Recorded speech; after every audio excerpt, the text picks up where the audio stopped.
Welcome to stage one of the Boston Marathon. In this leg of the race, you'll be running from Hopkinton to Framingham, which is approximately 5.25 miles.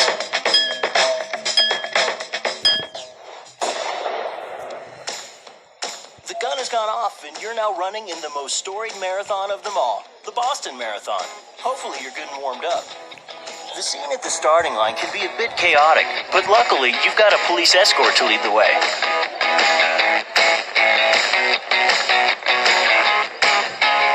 As you run the course, you'll notice spectators almost everywhere.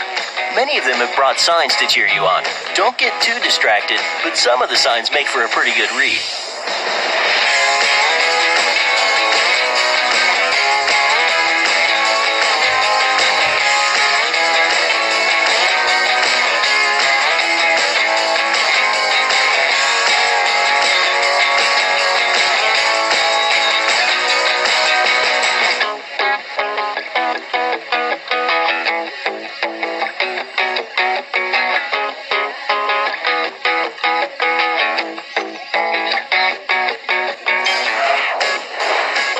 Starting here in Hopkinton and will make your way through 8 historic towns, over the famous Newton Hills to the finish line in Boston.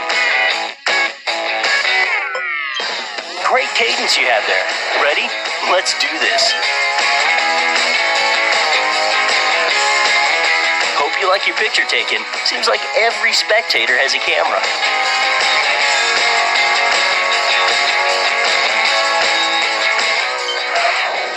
Notice the cemetery back there at the start? Interesting story behind that. Some of the elite athletes will cut through there from the holding area to get a better place at the start. Others are superstitious, think the cemetery is bad luck and avoid it. Good thing you didn't have to worry about any of that, huh? I'm gonna let you run a bit and loop back with you later. Keep your stride going.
Nice view, huh?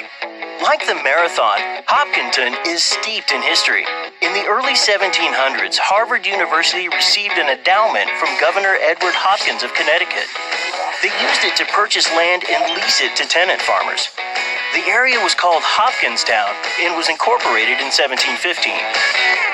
Today, the S has been dropped, and Hopkintown serves as the host for the start of the Boston Marathon. And everyone in town pitches in to help. The high school is used as an athlete's village, and citizens work as volunteers for the marathon. Some even host athletes. Runners get in their carbo loading as families bring out nice dinners the night before the race. And for dessert, they're likely to hear a story or two of someone in the family who ran the race generations ago. Let's just take in some of the sights of the town, and I'll join back with you later.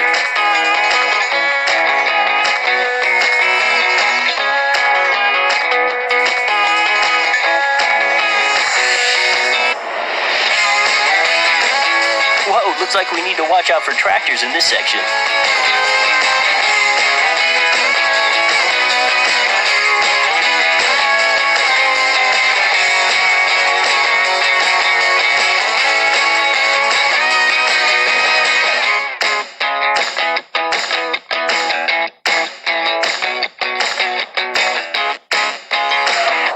And that's mile 1. Great job.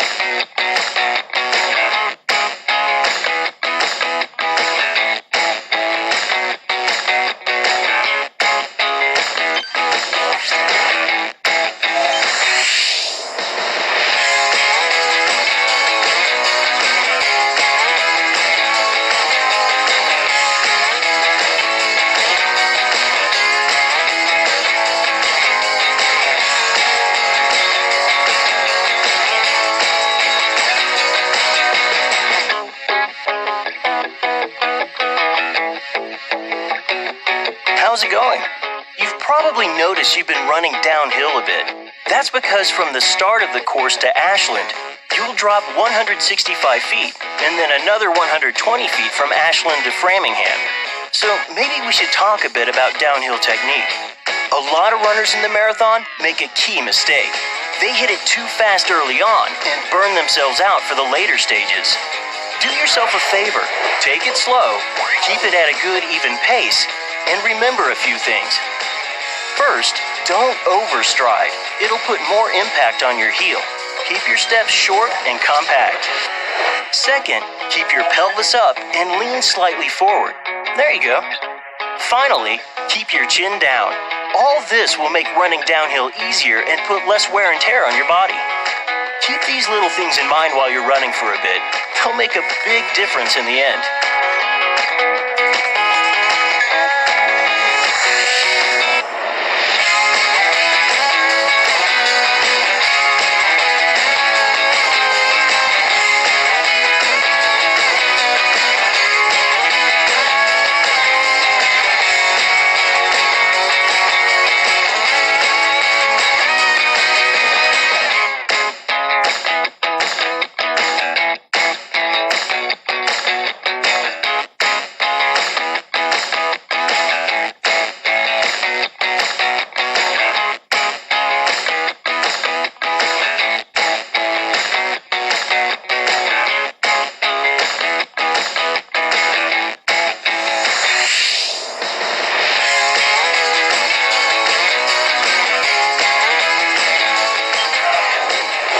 How's your heart rate?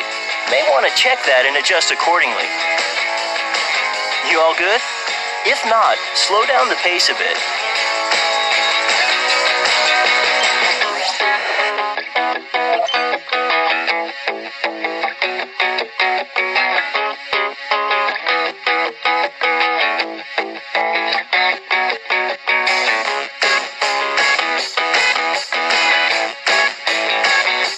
As you can tell, the course isn't closed, so you'll want to be mindful of people crossing the street in front of you.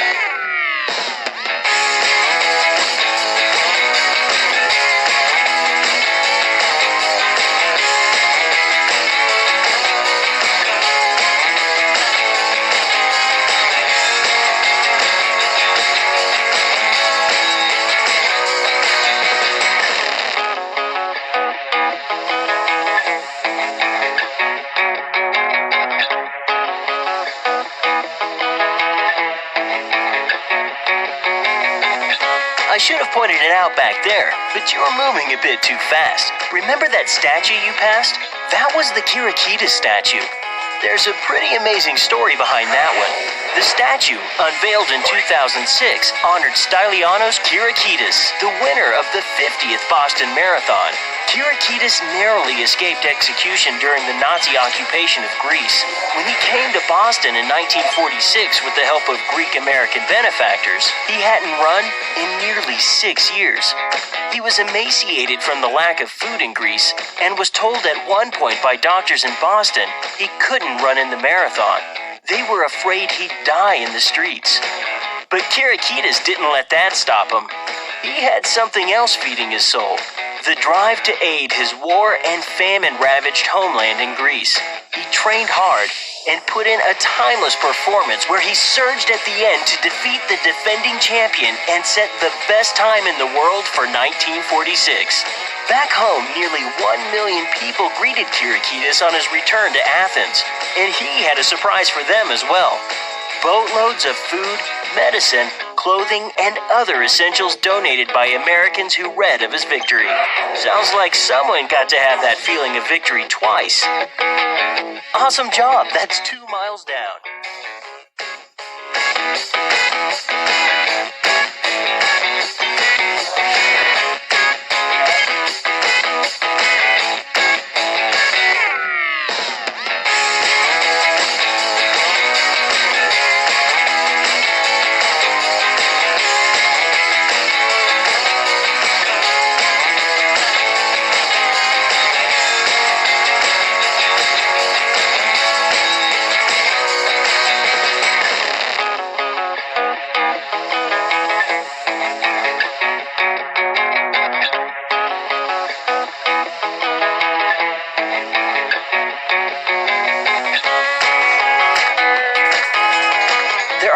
replacement stations available every other mile starting at mile 2.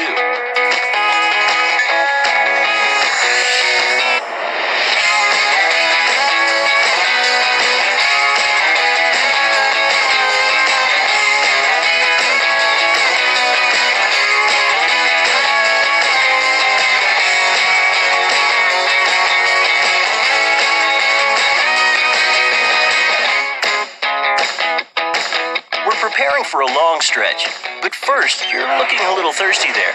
May want to hydrate a bit. That's the nice thing about running on a treadmill. You can stop and fill up your water bottle. Feel free to stop and do that if you forgot, or keep running and I'll loop back with you.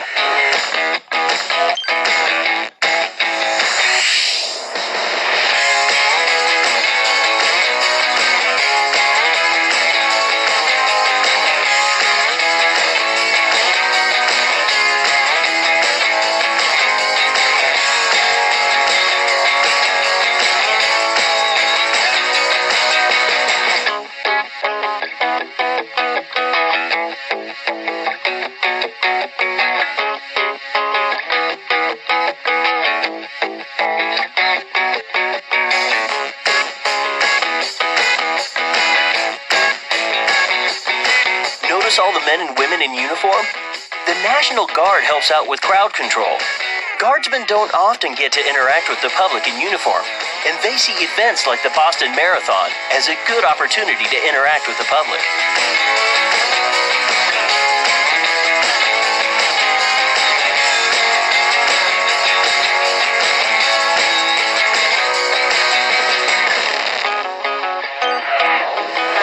Refreshed?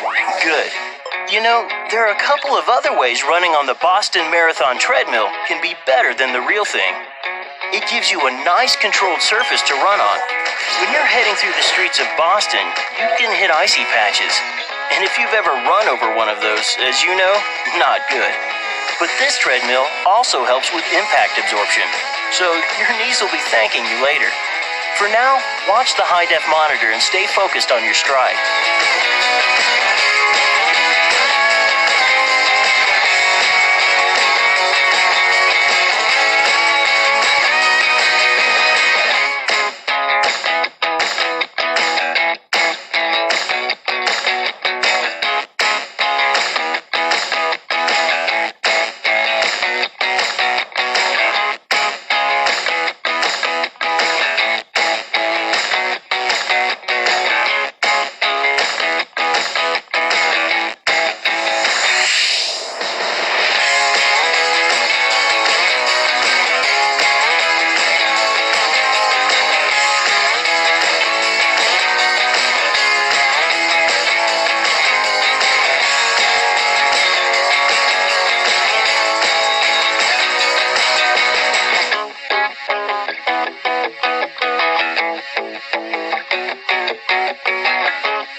Ashland is actually the site of the original starting line from 1897 to 1923.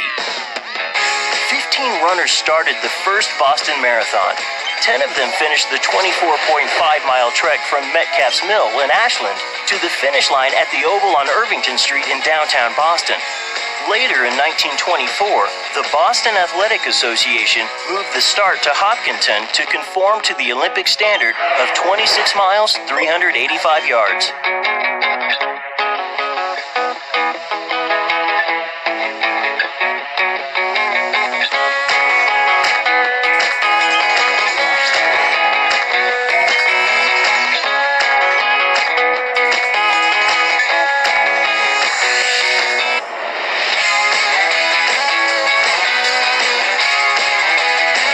Remember everything we talked about in the downhill section? Head down, lean forward, and decrease the stride? You'll need to keep this in mind over the next 3 miles as the course twists downhill along Union Street. A little bit about Ashland as we run through it. Settled in 1600 by local Natick Indians, it was incorporated as a town in 1846. Originally called Unionville, the name was changed after James Jackson, the town's leader, began to prosper. A strong admirer of the statesman Henry Clay, Jackson renamed the town Ashland, honoring Clay's Kentucky hometown. While he may not have had air-insoled shoes, he was a bit of a runner himself, making his way from meeting to meeting by foot.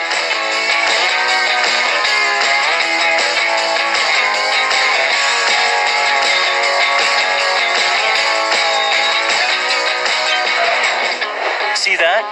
That's more than a clock. Guess you could say that's the town mascot. Ashland is known as Clocktown. It was home of Henry E. Warren, inventor of the electric clock. In fact, the high school sports teams in Ashland are even known as the Clockers. A funny-sounding name perhaps, but they're a force to be reckoned with on the courts, fields, and tracks as they duke it out with their neighbors, the Hopkinton Hillers. The rivalry culminates every year with the annual Thanksgiving football game. Since we're on the subject of clocks, here's a good tip about time and marathon tempo running. One of the most important factors in marathon training is tempo running. This is defined as plus or minus 10 seconds per mile off your projected pace. So if, for instance, you want to run at 7 minutes per mile, you need to do lots of training at this pace. This is what separates the elite runners from those just trying to complete the marathon. But more important, it trains your body to use fuel, specifically carbohydrates, efficiently. Keep this in mind when operating your Boston Marathon treadmill. That's what this thing was made for. You can pre-program a pace, then tap into running efficient and stride right sensors to make sure you stay on it.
Shutterbugs.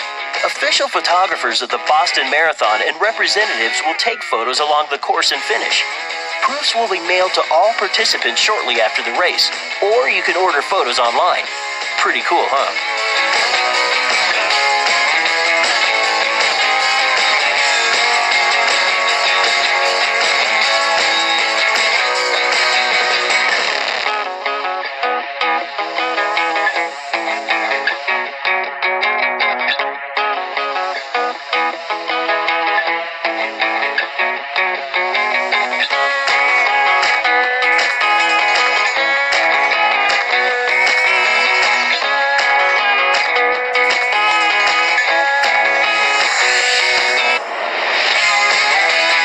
Looks like the road's splitting up ahead.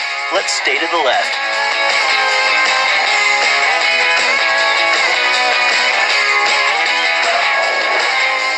Nice work. 4 down.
miles and you only have one more mile of this workout left.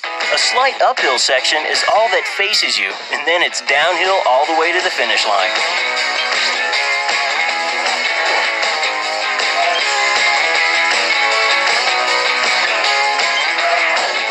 You're doing great. Stay strong, keep going, and check your heart rate. Remember, if you're having a hard time, adjust accordingly by slowing down your pace.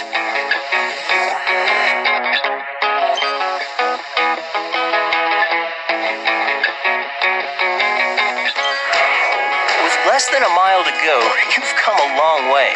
Remember to keep hydrated if you want your body to perform the best that it can.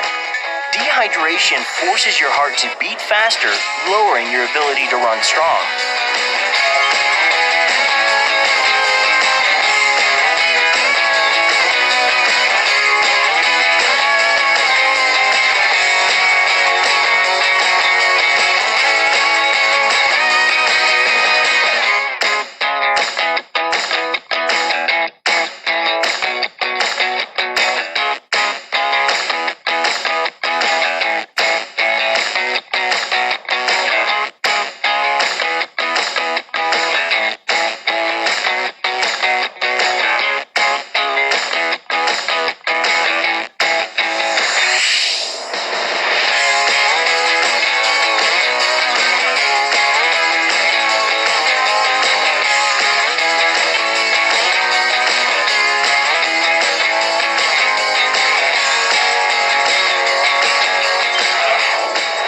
Noticed by now, there are more than a few spectators standing on the sideline cheering you on. Did you know that each year around 500,000 spectators line the 26.2-mile course to watch the Boston Marathon? That's a pretty impressive total and takes the record for New England's most widely viewed sporting event each year.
Hey, check out that sweet convertible to your right. What year do you think that is?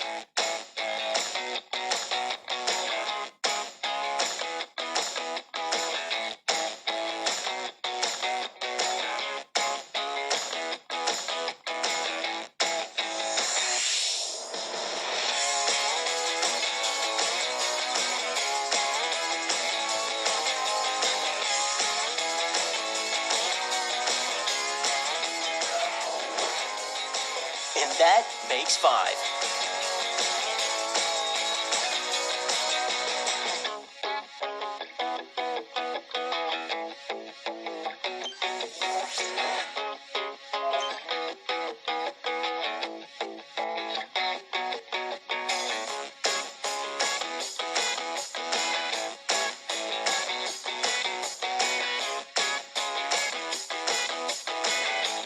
Up on the right is a blue fire hydrant. That just means it has a flow rate of 1,500 gallons per minute or higher. It looks like the hill is behind us. We're heading into the flatter section near Framingham, which means this stage is coming to a close. Let's begin our cool down.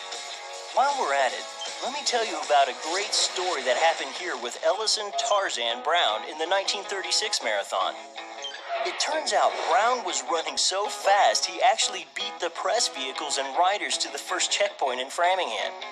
Astonished, they tried to get their cameras out to try and snap a shot of Brown as he quickly passed, with no luck. He flew by them faster than the flashes on their old cameras.